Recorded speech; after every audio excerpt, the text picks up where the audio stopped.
When we think about what makes up the United States of America, some of the cultural touchstones, the images we have in our head of America the Beautiful, a lot of them can be traced back to Thomas Cole's paintings.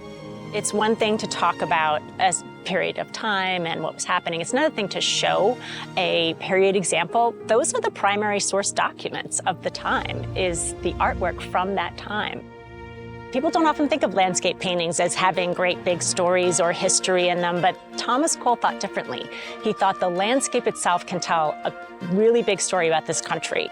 And so his paintings tell the story of what was happening in America during those formative years. This is the Thomas Cole National Historic Site in Catskill, New York. It is a National Historic Landmark that includes the home and the studio of painter Thomas Cole, founder of the Hudson River School of American Painting. The Industrial Revolution is going on in New York City. There's so many stories here that go beyond just Thomas Cole. There's the history of this land, then there's also environmental history, there's indigenous history, there's enslavement history, there's women's history. We really get to have this super hands-on engagement with the space and the place where he lived. We were really lucky to be awarded a very generous grant from the Warner Foundation to help us connect with history teachers in teaching American history through American art. I wanted to give you all a brief intro to our day. Today we are super excited to host teachers and a whole big group of teachers for the first time, I think, ever at this site. It's really the start of something big.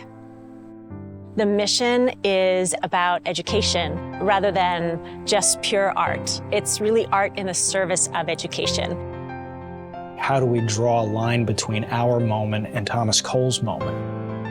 History is our conversation with the facts of the past, and the facts of the past are manifest in everything from the personal writings of people to, the written court proceedings.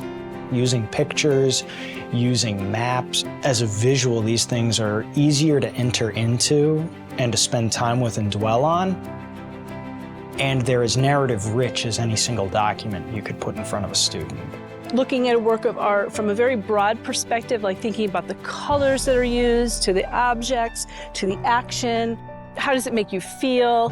And everyone was engaged and involved and seemed to enjoy the process. I have never been to an event where they use art as a primary source. You get to look at something and let your imagination run with it. This is always The way to grab students is always with pictures, and I use pictures and everything, but I love to be exposed to more sophisticated ways of inviting students to look at images. That was a very useful lesson for me because I can actually take that back and use the techniques that she was using in my classroom. I can't wait to come back. I think to bring other people here. The sessions were amazing. Honestly, I learned things that I had no idea existed.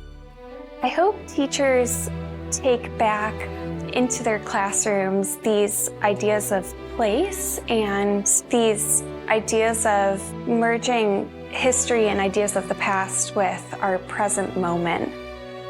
We had art teachers here, we had social studies teachers here, we had teachers who aren't teaching American history, they're teaching world history, and they're looking at these things and considering how these represent, stories about globalization. They're thinking about how these represent, ongoing contemporary issues.